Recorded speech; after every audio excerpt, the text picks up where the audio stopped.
اب ان تین آیتوں کے بعد چوتھی آیت ہے ایاک نعبد و ایاک نستعین، جس کے معنی یہ ہے کہ اللہ ہم آپ ہی کی عبادت کرتے ہیں اور آپ ہی سے مدد مانگتے ہیں۔ یہ اس آیت کو پر غور کرنے کے لیے دو تین باتیں ذکر کرنا ضروری ہوگا۔ ایک تو یہ کہ یہ پورے سورہ فاتحہ میں بالکل بیچوں بیچ کی آیت ہے، یعنی اس سے پہلے بھی تین آیتیں ہیں اور اس کے بعد بھی تین آیتیں ہیں، اور یہ ان آیتوں کے درمیان آئی ہے، ایاک نعبد و ایاک نستعین۔ دائیں طرف بھی تین اور بائیں طرف بھی تین آیتیں موجود ہیں، اور ان کے درمیان میں یہ جملہ ارشاد فرمایا گیا ایاک نعبد و ایاک نستعین۔ اس سے کچھ ایسا لگتا ہے کہ یہ سورہ فاتحہ کا بنیادی مرکز ہے اور اس کا وسط ہے، اس کا سینٹر ہے، اور اس سے پہلے کی جو آیتیں آئی ہیں وہ اور اس کے بعد کی جو آیتیں آ رہی ہیں وہ مل کر در حقیقت اس بنیادی حقیقت کی طرف انسان کو لے جانا چاہتی ہیں۔ اب تک کی جو تین آیتیں آئی تھیں اس میں الحمدللہ رب العالمین، الرحمن الرحیم، مالک یوم الدین، تینوں میں اللہ تعالی کی صفات کا بیان تھا۔ اب بندے کی زبان سے یہ کہلوایا جا رہا ہے کہ بندے کو یہ کہنا چاہیے کہ اے اللہ ہم آپ ہی کی عبادت کرتے ہیں اور آپ ہی سے مدد مانگتے ہیں۔ غور کیا جائے تو در حقیقت سورہ فاتحہ کا یہ مرکز ایک بندے کا اللہ تبارک و تعالی سے ایک معاہدہ کرا رہا ہے، ایک عہد کرا رہا ہے۔ عہد دو باتوں کا، ایک یہ کہ ہم عبادت صرف آپ کی کریں گے، کسی اور کی نہیں، اور دوسرے یہ کہ مدد ہم صرف آپ ہی سے چاہیں گے، کسی اور سے نہیں۔ تو دو لفظ استعمال کیے گئے ہیں، ایک عبادت اور ایک استعانت۔ تو عبادت کے لفظ میں ایک خاص مفہوم کی طرف اشارہ ہے اور استعانت میں ایک دوسرے مفہوم کی طرف اشارہ ہے۔ عبادت کے جو لفظ ہے اسی کو قرآن کریم نے انسان کی زندگی کا بنیادی مقصد قرار دیا ہے۔ چنانچہ سورہ ذاریات میں اللہ تبارک و تعالی نے ارشاد فرمایا کہ وَمَا خَلَقْتُ الْجِنَّ وَالْإِنسَ إِلَّا لِيَعْبُدُونَ، میں نے جنات اور انسانوں کو کسی اور کام کے لیے نہیں بلکہ صرف اس لیے پیدا کیا ہے تاکہ وہ میری عبادت کریں۔ اس طرح اللہ تبارک و تعالی نے قرآن کریم میں صاف صاف یہ بات واضح فرما دی کہ انسان کے اس دنیا میں آنے کا بنیادی مقصد اللہ تبارک و تعالی کی عبادت ہے۔ یہ ہے وہ بنیادی مقصد جس کے تحت انسان کو اس دنیا میں بھیجا گیا۔ عبادت کیا ہے؟ اس کے مفہوم میں عام طور پر افراط و تفریط واقع ہوتی ہے اور غلط فہمیاں پیدا ہوتی ہیں، اور اس کی وجہ یہ ہے کہ یہ عربی زبان کا جو لفظ ہے عبادت، یہ کسی اور زبان میں اپنے پورے اور مکمل مفہوم کے ساتھ ادا نہیں کیا جا سکتا۔ جب ہم اس عربی لفظ کا کسی اور زبان میں ترجمہ کرتے ہیں تو اس کا مفہوم بہت محدود ہو جاتا ہے۔ مثلا اردو یا ہندی میں اگر اس کا ترجمہ کیا جائے تو پوجنا ہوگا، فارسی میں کیا جائے تو پرستش ہوگا، انگریزی میں کیا جائے تو ورشپ ہوگا۔ یہ تینوں الفاظ در حقیقت عبادت کے وسیع مفہوم کو پوری طرح ادا نہیں کرتے، کیونکہ پوجنے میں یا پرستش میں یا ورشپ میں در حقیقت کسی ایسے طریقے کی طرف اشارہ ہوتا ہے جس کے ذریعے بندہ اپنے آپ کو انتہائی عاجزی کے ساتھ اپنے پروردگار کے سامنے یا اپنے معبود کے سامنے پیش کرے، اور بس۔ لہذا جو عبادت کے خاص طریقے ہیں انہی کو پرستش یا پوجا یا ورشپ کہا جا سکتا ہے۔ اسلام میں جو عبادت کا مفہوم ہے وہ اس پرستش اور پوجا اور ورشپ سے زیادہ وسیع اور ہمہ گیر ہے۔ عبادت کا لفظ در حقیقت عربی کے لفظ عبد سے نکلا ہے، اور عبد کے لغوی معنی ایک غلام کے ہوتے ہیں، اس لیے اس کا صحیح ترجمہ اگر کیا جائے تو وہ بندگی ہوگا، اور بندگی کا مطلب یہ ہے کہ یہ دو چیزوں کا مجموعہ ہے، ایک پرستش اور دوسرے مکمل اطاعت۔ جس طرح ایک غلام جو پہلے زمانے میں ہوا کرتا تھا، الحمدللہ آج کی دنیا میں کوئی غلام موجود نہیں ہے، لیکن پہلے جو غلام ہوا کرتے تھے ان کا قاعدہ یہ ہوتا تھا کہ وہ اپنے آقا کے ہر حکم کی تعمیل کے ذمہ دار ہوتے تھے۔ اگر آقا ان سے کہتا کہ تم کسی جگہ جا کر حکومت کرو تو وہ حکومت کرنے کے پابند تھے، حاکم بن کر بیٹھ جاتے۔ لیکن اگر آقا ان سے کہے کہ فلاں جگہ جا کر جھاڑو دو تو وہ جھاڑو دینے کے مکلف ہیں اور اسی کے ذمہ دار ہیں، ان کا فرض ہے کہ وہ جا کر جھاڑو دیں۔ جس قسم کا بھی حکم آقا کی طرف سے آ جاتا وہ اس کے پابند تھے، اور اس میں کسی وقت کی بھی پابندی نہیں تھی اور کسی کام کی بھی پابندی نہیں تھی۔ جس وقت آقا جس کام کا حکم دیتا غلام کی ذمہ واجب ہوتا کہ وہ کام کریں، لیکن ساتھ ساتھ اس میں دو پابندیاں تھیں۔ غلام کی غلامی میں دو قسم کے استثناء تھے۔ آقا ان سے ہر کام لے سکتا تھا، لیکن آقا کی ذمہ داری تھی کہ دو قسم کے کام اس سے نہ لے۔ ایک وہ کام جس میں اللہ تعالیٰ کی نافرمانی ہو، لہذا اگر آقا اپنے غلام کو کوئی ایسا کام کرنے کو کہے کہ جو اللہ تعالیٰ کے حکم کے خلاف ہے، اس کی نافرمانی ہے، تو پھر غلام کے ذمے اس کی اطاعت واجب نہیں رہتی تھی۔ اور دوسرا یہ کہ آقا کو اپنے بندے پر یا اپنے غلام پر کوئی ظلم کرنے کا اختیار نہیں تھا، اس کو کوئی ایسا حکم نہیں دے سکتا تھا جو اس کے اوپر ظلم کہلائے۔ ان دو پابندیوں کے ساتھ غلام اپنے آقا کے ہر حکم کو ماننے کا پابند تھا۔ جب ہم اللہ تعالیٰ کی غلامی میں آتے ہیں، بندگی میں آتے ہیں، تو پھر یہ دو استثناء بھی ختم ہو جاتے ہیں۔ پہلا استثناء تو اس لیے ختم ہو جاتا ہے کہ اللہ تعالیٰ جو حکم دے گا وہ کبھی بھی اللہ تعالیٰ کی نافرمانی پر مشتمل نہیں ہوگا، وہ تو خود حکم دے رہا ہے، لہذا اس کا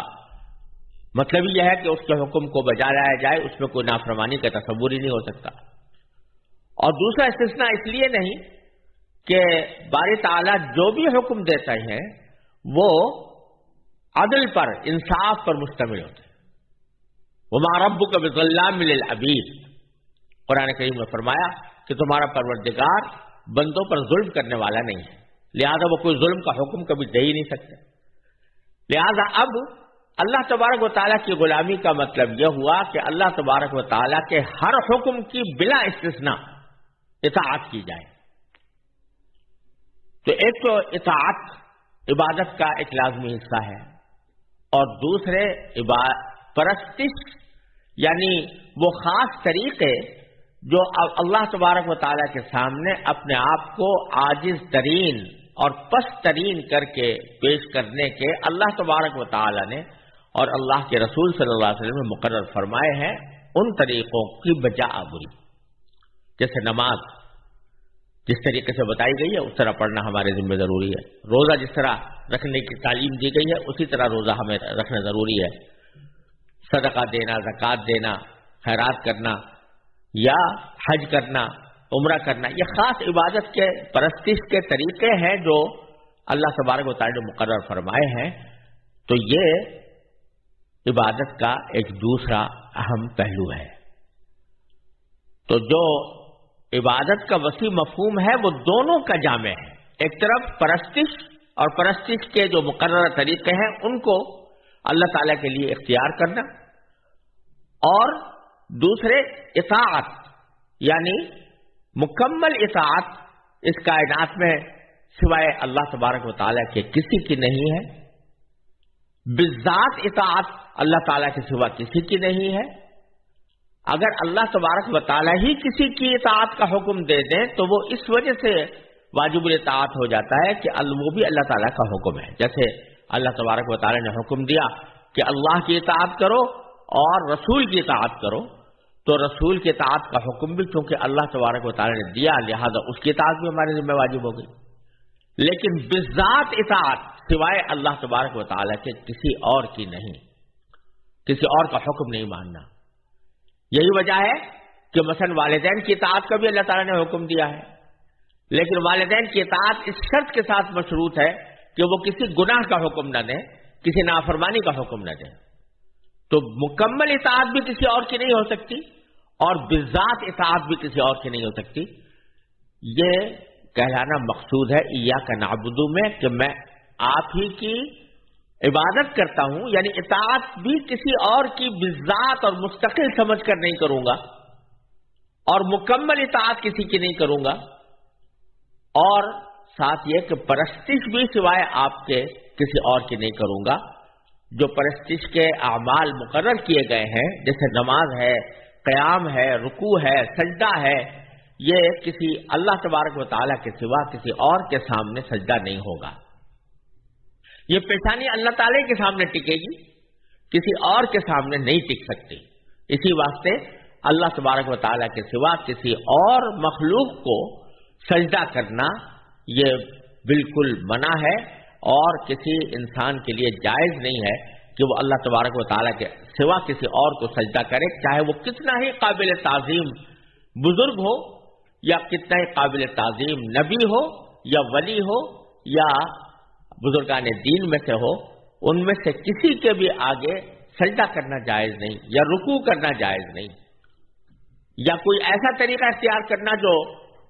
پرستش کا طریقہ کہلاتا ہے وہ اختیار کرنا کسی کے لیے بھی جائز نہیں ہے سوائے اللہ تبارک و تعالیٰ کے۔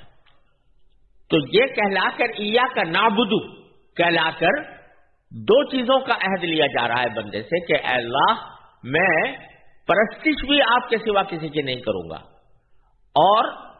میں اطاعت مکمل اطاعت بالذات اور مستقل سمجھ کر بھی کسی اور کی نہیں کروں گا۔ جن مخلوقات کی اطاعت انسان کرتا ہے وہ بھی اس لیے کرتا ہے کہ اللہ تبارک و تعالیٰ نے اس کا حکم دیا، اگر اللہ تعالیٰ نے حکم نہ دیا ہوتا تو پھر اطاعت اس کی واجب نہ ہوتی۔ تو ایک عہد تو پہلے جملے میں یہ لیا گیا ہے بندے سے کہ عبادت میں آپ ہی کی کروں گا، اور عبادت میں دونوں چیزیں داخل ہو گئی، اطاعت بھی اور پرستش بھی۔ دوسرا جملہ یہ فرمایا گیا ایاک نستعین، یعنی مدد بھی ہم اے اللہ آپ کے سوا کسی اور کی نہیں چاہیں گے، کسی اور سے نہیں مانگیں گے۔ یہاں کسی کے ذہن میں یہ خیال پیدا ہو سکتا ہے کہ دنیا میں تو جب انسان رہتا ہے تو اس کو بعض اوقات دوسروں سے بھی مدد مانگنی پڑتی ہے، مدد لینی پڑتی ہے۔ فرض کیجئے کہ اگر آپ کو لباس پہننا ہے اور لباس کو سلوانا ہے اور آپ کو سلوانا نہیں آتا تو کسی درزی کی مدد کی ضرورت ہوگی۔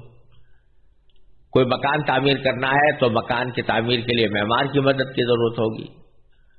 کوئی بیماری لاحق ہو گئی ہے تو کسی معالج یا ڈاکٹر یا طبیب کے پاس جانا پڑے گا اور اس سے مدد لینی ہوگی۔ تو سوال یہ پیدا ہوتا ہے کہ جب ہم اتنے لوگوں سے یہاں دنیا میں مدد لے رہے ہیں تو پھر یہ دعویٰ جو کیا جا رہا ہے کہ اللہ ہم آپ کے سوا کسی کی مدد نہیں چاہیں گے، کسی سے مدد نہیں مانگیں گے، اس کا پھر کیا مطلب ہوا؟ تو اس کا جواب یہ ہے کہ دنیا میں ہم جن جن لوگوں سے کوئی مدد مانگتے ہیں وہ اس لیے نہیں مانگتے کہ یہ کارساز ہے ہمارے، یا یہ قادر مطلق ہے، ان کو قدرت مطلقہ حاصل ہے، بلکہ ایک ظاہری سبب کے طور پر ہم ان کی مدد کو اختیار کرتے ہیں۔ اگر فرض کیجئے آپ کسی ڈاکٹر کے پاس علاج کرانے کے لیے جا رہے ہیں اور اس کی مدد لے رہے ہیں، تو ایک مسلمان کا عقیدہ یہ نہیں ہوتا کہ یہ ڈاکٹر شفا دے گا، بلکہ اس کا عقیدہ یہ ہوتا ہے کہ اس کے پاس چونکہ انسان کے معالجات کا علم ہے، تو اس لیے یہ میری بیماری کو صحیح پہچان کر وہ دوا دے گا جس میں اللہ تبارک و تعالی نے تاثیر رکھی ہے۔ لہذا ڈاکٹر کے دل میں صحیح بات ڈالنے والا بھی اللہ، اور جو تدبیر اس کے دل میں آئی ہے اور جو تدبیر اس نے مریض کو بتائی ہے، تو وہ تدبیر دل میں ڈالنے والا بھی اللہ تبارک و تعالی ہے، اور اس تدبیر کو کارگر اور فائدہ مند بنانے والا بھی اللہ تعالی ہے۔ یہی وجہ ہے کہ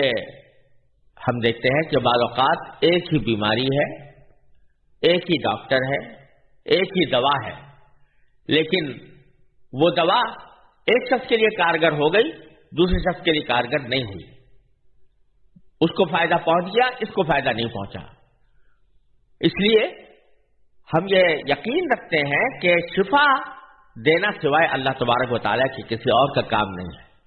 البتہ اللہ تبارک و تعالیٰ نے ہی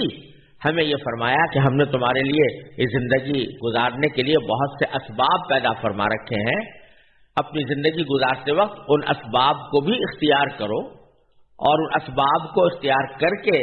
اپنی حاجات پوری کرنے کی کوشش کرو، لیکن یقین رکھو کہ اس سبب میں کوئی قدرت نہیں ہے۔ اس سبب کو مؤثر بنانے والا اور اس کے اندر تاثیر پیدا کرنے والا اور اس کو مفید بنانے والا سوائے اللہ تعالیٰ کے کوئی اور نہیں۔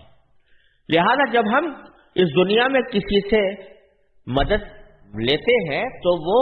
اس کو کارساز سمجھ کر نہیں، قادر مطلق سمجھ کر نہیں، یہ سمجھ کر نہیں کہ اس کے قبضہ قدرت میں ہے میرا کام بنا دینا،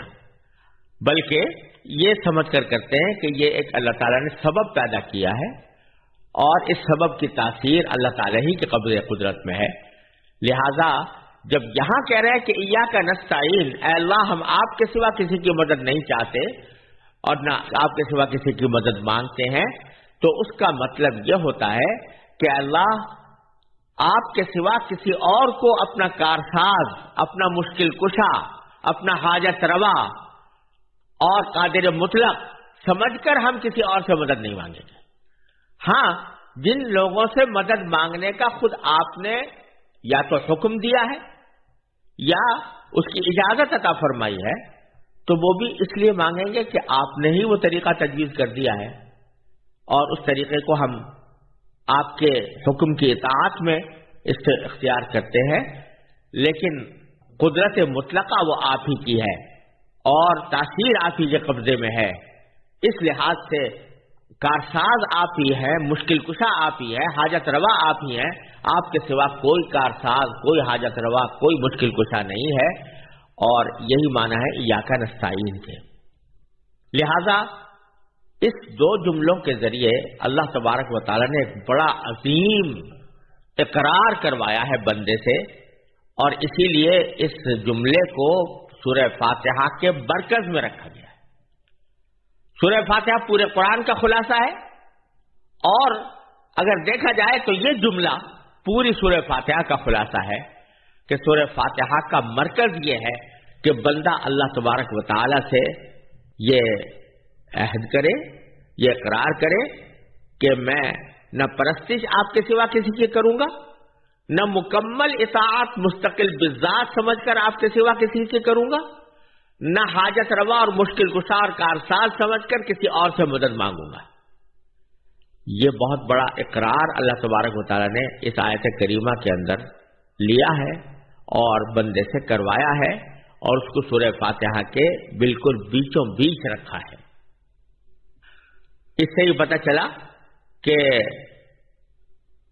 بندے کو جو اس دنیا میں بھیجنے کا اللہ تبارک و تعالی نے مقصد بتایا تھا کہ میں نے سوائے عبادت کے کسی اور کے لیے نہیں بھیجا، تو اس مقصد کا اعتراف اس آیت میں کرایا گیا ہے بندے سے کہ ایاک نعبد و ایاک نستعین۔ پھر اس میں ایک اور لطف یہ ہے کہ جب بندہ یہ کہہ رہا ہے کہ اللہ میں پرستش آپ کے سوا کسی اور کی نہیں کروں گا، اطاعت آپ کے سوا کسی اور کی نہیں کروں گا، تو یہ ایک بہت بڑا دعویٰ ہے، بہت بڑا دعویٰ کر رہا ہے، بہت بڑا عزم کا اظہار کر رہا ہے۔ تو ساتھ ہی بندے کو یہ سکھایا گیا ہے کہ تم نے یہ عہد تو بہت اچھا کر لیا اور اپنی طرف سے ارادہ بھی اچھا کر لیا، لیکن تم خود اس عہد پر اور اس ارادے پر اس وقت تک قائم نہیں رہ سکتے جب تک کہ ہم سے مدد نہ مانگو۔ لہذا ایاک نعبد کے فوراً بعد اللہ تعالی نے بندے کو یہ سکھایا کہ ہم آپ سے ہی مدد چاہتے ہیں، اور جس کا مطلب یہ ہوا کہ یا اللہ ہم نے اپنی طرف سے عہد اور ارادہ تو کر لیا ہے کہ آپ کے سوا کسی کی پرستش نہیں کریں گے، آپ کے سوا کسی کی اطاعت نہیں کریں گے، لیکن عملی دنیا میں اس عہد کے اوپر ثابت قدم رہنا اس کے بغیر ممکن نہیں ہے کہ آپ کی توفیق ہمارے شامل حال ہو۔ لہذا ایاک نستعین، اب ہم آپ سے ہی مدد چاہتے ہیں کہ اللہ ہمیں اپنی عہد پر قائم رہنے کی توفیق عطا فرما۔ اور پھر یہ جو استعانت ہے، یعنی اللہ تبارک و تعالی کے حکم کی اطاعت اور عبادت کو اللہ تعالی کے ساتھ خاص کرنے کی توفیق، اس کو مانگنے کے لیے آگے کی 3 آیتیں بیان فرمائی گئی ہیں۔ اہدنا الصراط المستقیم